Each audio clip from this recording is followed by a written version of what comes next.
Selamat jumpa kembali teman-teman sekalian, dan kita lagi membahas tentang digital export khususnya di klaster digital marketing. Kalau kita memulai dan mengembangkan ekspor di era zaman sekarang ini, aspek online, aspek teknologi digital business menjadi sesuatu yang tidak kita bisa hindarkan. Digital marketing menjadi salah satu tool yang penting untuk membuat ekspor kita berhasil. Karena apa? Karena konsumen kita, baik itu buyer di luar negeri maupun konsumen-konsumen yang membeli produk kita melalui digital platform, mereka sekarang sedang pada memperhatikan digital activity kita, gitu ya. Dan digital marketing menjadi sarana yang baik untuk berkomunikasi dengan audiens kita. Tidak hanya target market kita, kan gitu ya. Jadi kalau kita melihat digital marketing overview, khususnya digital marketingnya, maka kita melihat aspek digital dan aspek marketing. Jangan lupa, marketing itu adalah sebagai sarana buat kita untuk memahami konsumen, berkomunikasi dengan konsumen, menyampaikan sesuatu pada konsumen dengan harapan konsumen kemudian memberi perhatian pada kita dan kepengen beli lah, bukan pada sellingnya ya. Ini digital marketingnya, dari aspek marketingnya. Sementara aspek digital, aspek teknologi digital dalam hal ini dipakai untuk digital bisnis, dipakai untuk berkomunikasi. Ini memberi kesempatan buat kita memanfaatkan kemajuan teknologi digital yang kita kenal sehari-hari melalui sosial media dan sebagainya itu untuk mengkomunikasikan produk kita, perusahaan kita, atau layanan-layanan kita kepada konsumen-konsumen kita, tentu saja dengan menggunakan pendekatan-pendekatan digital. Nah, bagaimana kita merancang digital marketing kita? Yang pertama, kita perlu menentukan bisnis model kita ya. Model bisnis kita apa? Karena ini akan mempengaruhi juga nanti digital marketing platform yang kita pakai ya. Ada perusahaan, kalau kita berbicara berbisnis internasional, yang berkomunikasi dengan bayarnya secara langsung gitu ya, langsung. Jadi maksudnya yang disebut buyer adalah importir di luar negeri. Biasanya dia datang ketemu kliennya atau buyernya ini bisa di pertemuan bisnis, bisa di pameran, bisa juga melalui sebuah kunjungan dari eksportir atau produsen ke kantornya buyer gitu. Atau bisa juga pertemuannya dilakukan di negara eksportirnya. Banyak buyer dari luar negeri yang datang mengunjungi kita juga kan gitu.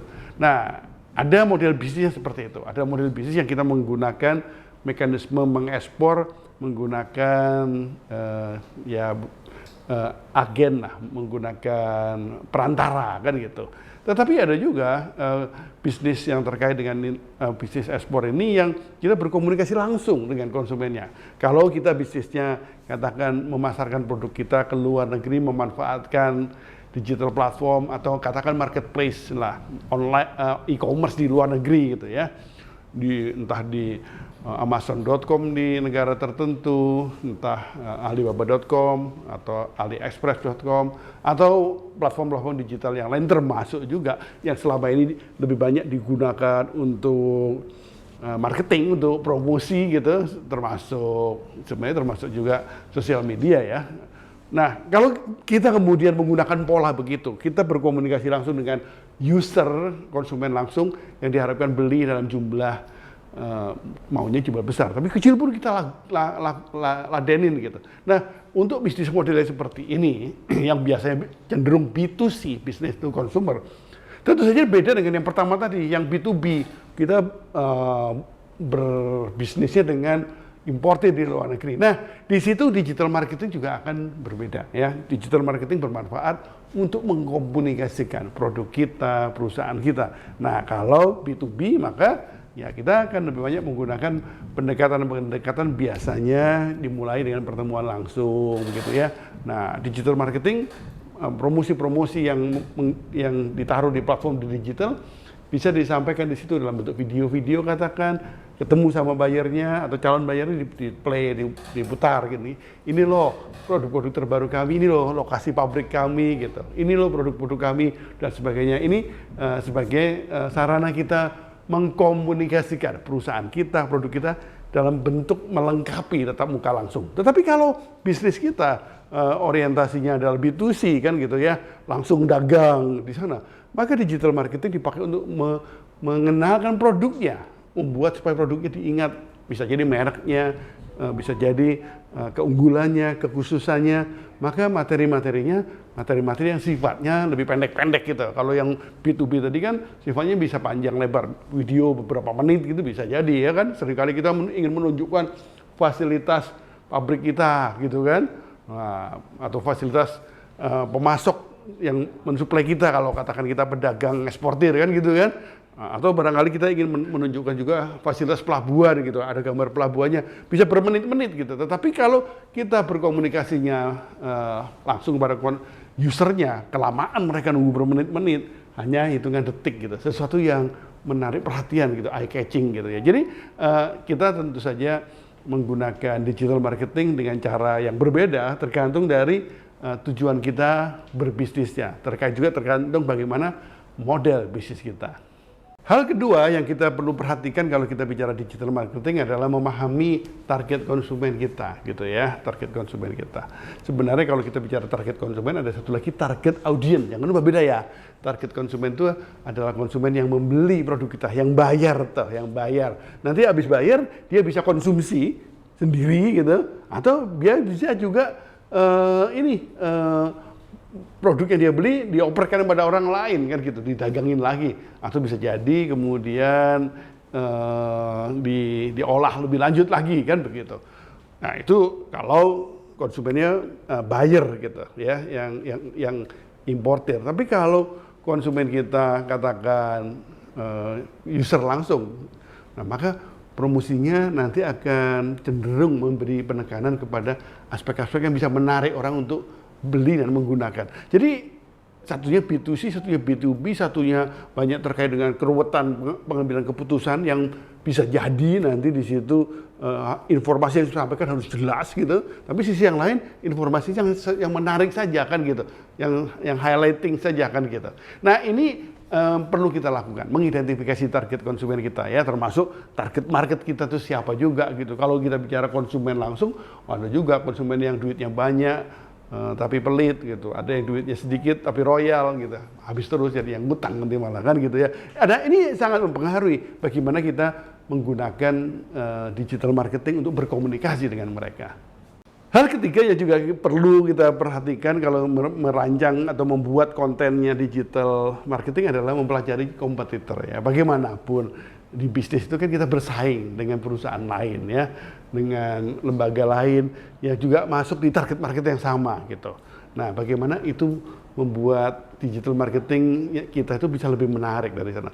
Menarik tidak hanya dari aspek penampilannya bagus, tidak hanya karena menggunakan bintang-bintang yang keren-keren, tapi menarik itu sesuai dengan kebutuhannya. Kalau konsumen kita adalah perusahaan yang beli barang dari berbagai macam di luar negeri, yang berbagai ya dari mana-mana gitu, sementara kompetitor kita bisa jadi teman kita gitu, sama-sama dari Indonesia, dia biasanya hanya fokus kepada produk-produk tertentu saja dan di pasar tertentu saja.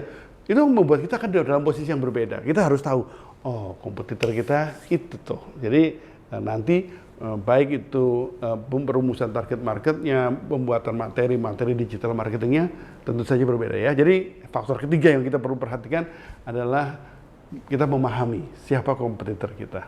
Faktor keempat yang kita juga perlu pelajari dan siapkan dengan baik di digital marketing adalah optimalkan SEO, Search Engine Optimization ya.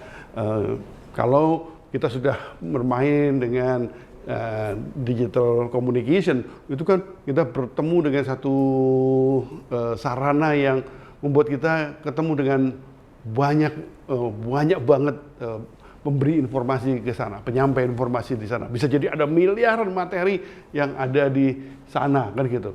Nah, bagaimana kita kemudian bisa tampil gitu. Nah, Wah, ya SEO menjadi sangat berguna gitu ya, dengan kita taruh materi-materi kita yang kemudian mendapat prioritas untuk tampil di atas, di depan, di awal gitu. Maka kemungkinan pesan digital kita dilihat atau diperhatikan oleh audien itu menjadi lebih besar. Bayangkan kalau kemudian materi-materinya ada di antah berantah gitu. Kalau di search engine ada di halaman ke 100 sekian kan gitu barangkali. Buru-buru konsumennya lihat, buru-buru audien kita memperhatikan kan gitu ya. Kita aja nyarinya susah gitu. Nah ini kita perlu mengoptimalkan SEO ya. Nah SEO tidak hanya dipakai di Google dan sebagainya, tapi juga ketika kita kemudian tampil di Instagram katakan. Bagaimana kita membuat Instagram kita menjadi sesuatu yang lebih menarik perhatian, lebih disukai, lebih ditonton, dan kemudian akhirnya membuat Instagram kita lebih sering dikunjungi kan gitu. Nah ini bagaimana kita mengoptimalkan SEO ya. Jadi akan sangat tergantung dari bagaimana kita berkomunikasi secara digital. Kalau pakai marketplace katakan gitu, bagaimana agar yang gampang meskipun mahal harganya, pasang iklan gitu ya, ditaruh di tempat yang strategis kan begitu ya. Nah, itu kan membuat perhatian dari yang berselancar di marketplace atau di website itu lebih mudah menemukan. Nah hal-hal begini bisa dilakukan dengan membayar, tapi kalau perusahaan kita masih baru, membayar seringkali terbentur dengan keterbatasan anggaran kan. Nah diperlukan cara-cara yang efektif, yang menarik, kalau bisa yang hemat gitu, supaya kita bisa berkomunikasi, melakukan kegiatan marketing dengan efektif tapi tetap efisien. Hal kelima yang kita perlu perhatikan kalau di digital marketing adalah bikin konten ya. Bikin konten yang kreatif tentu saja ya. Konten yang kreatif itu konten yang membuat audien, pemirsa, penonton, atau siapa saja yang menjadi sasaran komunikasi kita itu kemudian tertarik sama kita. Bisa karena program promosinya sesuatu yang wah, yang keren. Pengambilan gambarnya di satu lokasi yang menarik perhatian. Ya. Bisa jadi karena ada endorsernya atau bintangnya, ambasador brandnya yang terkenal gitu. Sehingga dari situ menjadi sesuatu yang menarik perhatian. Bisa juga karena ada bunyi-bunyian tertentu yang dimasukkan ke dalam videonya gitu ya, sehingga begitu dengar itu langsung relate dengan imajinasi tertentu gitu. Itu bisa menarik perhatian juga. Bisa juga dengan membuat kata-kata yang menarik ya, memilih kata, memilih wording yang pendek tetapi sesuatu gitu. Seringkali itu juga menjadi viral ya. Tapi bisa juga kita memanfaatkan juga ambasador atau endorser gitu, meskipun ini seringkali ongkosnya mahal gitu ya, ya tergantung lah kebutuhan dan anggaran kita gitu ya. Hal-hal begitu bisa juga dilakukan. Dan salah satu cara yang juga penting adalah kalau kita bicara membuat konten, itu buatlah konten yang memang kalau bisa membuat panca indera kita bisa bekerja gitu. Panca inderanya konsumen atau audien itu bisa bekerja semuanya. Melihat melalui mata, melalui telinga, ada suaranya kan gitu. Syukur-syukur bisa diraba atau dibayangkan diraba gitu kan, dibauin gitu ya. Itu kan bisa diekspresikan dengan berbagai cara kan gitu ya. Nah, ini memanfaatkan seluruh panca indera kita melalui mulut, rasa, bau, kulit, semuanya kita optimalkan. Nah, kalau kita bisa merangsang panca indera itu untuk bergerak gitu, maka kita akan menghasilkan konten yang menjadi lebih menarik, dan konten yang menarik adalah pintu utama untuk membuat audien atau masyarakat yang ingin kita tuju memberi perhatian. Kalau sudah memberi perhatian, ya istilahnya selanjutnya terserah Anda, terserah konsumen ya. Jadi digital marketing merupakan sarana untuk kita berkomunikasi dengan memanfaatkan kemajuan digital teknologi dalam rangka membuat konsumen yang belum kenal jadi kenal, yang belum tahu jadi tahu, yang belum suka jadi suka, dan itu meningkatkan keinginan konsumen untuk beli produk kita.